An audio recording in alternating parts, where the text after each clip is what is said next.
Leeds is one of the most economically important cities in Yorkshire. With a population of 750,000, the city is by no means small, though it causes a lot of questions and is undoubtedly drifting away from its great dreams of improving its transit.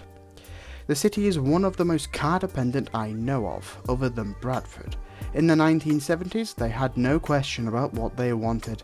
It was out with the trams and in with the roads, motorways and buses, with their impact being clear, as seen with the motorway-like arterial roads and the motorway box around the city centre. But the transit drought isn't for a lack of trying. The city has now had several different attempts and ideas floated around to create a mass transit system for the city, with them all failing eventually.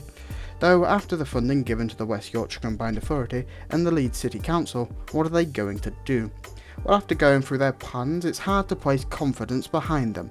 Most are heavily linked to the projects defunct, like Northern Powerhouse Rail and HS2 Phase 2B, both of which have been removed and repackaged in a much smaller investment called the Integrated Rail Plan. And that is on top of the concerning amount of reliance on central government funds, which is proving itself to be wholly unreliable. In the Connecting Leeds report, they aim to have 18,000 to 20,000 people per hour using mass transit, and that's not even including dedicated bus lanes. And for a mass transit system, we have the littlest information on. But they have been making progress. They have introduced parks and rides, 172 kilometres of cycling network, introduced areas of pedestrianisation and several space reallocation projects around the city. I should also mention the efforts of the Bus Service Improvement Plan, which has introduced a new bus map for Leeds, along with many other improvements, to try tempt people to switch over. Though I wouldn't be so proud of such improvements, given the fact that 60% of routes need public funding to operate, even though the perception of value for money is poor.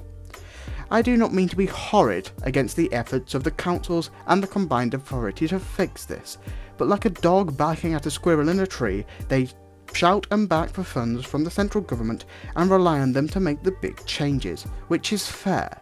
They are underfunded, they have been for decades. The South receives more funding per passenger, but we should all know by now that if we are to ever get a mass transit system, it's going to be built off the back of the region.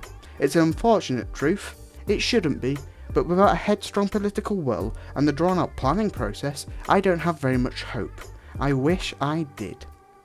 Thanks for watching. I know this one is quite divisive